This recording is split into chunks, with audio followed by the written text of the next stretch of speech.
Magandang umaga po. Normal pa ang antas ng tubig sa ilang dam sa bansa. Pero kapansin-pansin na malaki na ang ibinaba nito simula noong Disyembre. At dahil dito nanganganib mabawasan ng supply ng tubig sa mga bahay-bahay sa Metro Manila at maging sa mga kalapit na probinsya. Ngayon pa lamang, pinaghahandaan na ng ilan sakaling magkaroon ng water shortage. May news to go si Mav Gonzalez. Kapusin ka na sa ibang bagay, sabi nila. Huwag lang sa tubig. Pwede ka magtipid sa kuryente. Ang tubig, hindi. Bakit to? Eh kasi babaho ka.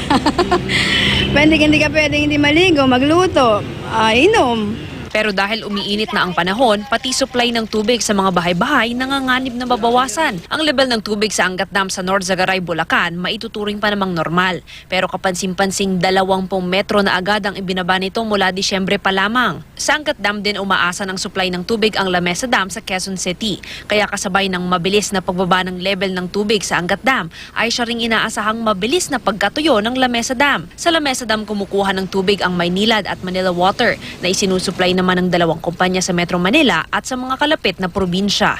Pwedeng magkaroon ng rationing ng tubig or scheduling ng distribution. Kung magtutuloy-tuloy? Kung magtutuloy yung decrease ng lamesa, which is talagang magtutuloy-tuloy naman kasi mainit eh. So yung evaporation tuloy-tuloy yun.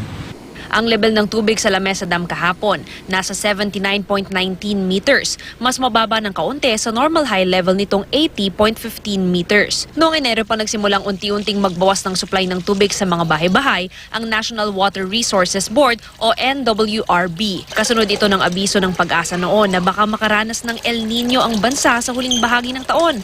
Noong July 2010, nakaranas ng matinding water shortage ang mga taga Metro Manila. Nauwi ito noon sa pagrarasyon ng tubig ng Maynilad at Manila Water sa mga barangay, ang mga residente, agawan. Pero ayon sa NWRB, malayo itong maulit. Yung pagkakaroon ng water shortage this summer, wala talaga. Palagay ko wala. Kaunting bawas lang. Gayunman, kung ang publiko ang tatanungin, mabuti na raw ang handa. Sa karinderya ni Aling Evelyn sa Fairview, Quezon City, bagamat di pa naman humihina ang supply ng tubig, lagi na silang may nakastandby na mineral water na pwedeng gamitin sa pagluluto. Pag wala kaming tubig, nagpapadeliver kami. Kasi po, yung hindi kami pwedeng magtipid. Kasi kailangan malinis kasi yung plato, kaldero, bago gamitin. Ang car wash shop na ito umaasa lang din sa tubig gripo. Kaya kung kakapusin ng supply, ayon sa may-ari, tiyak na apektado raw ang kanilang kabuhayan. Nag-iipon po sa 3 drum pag nawawalan po ng tubig. Mav Gonzalez, GMA News.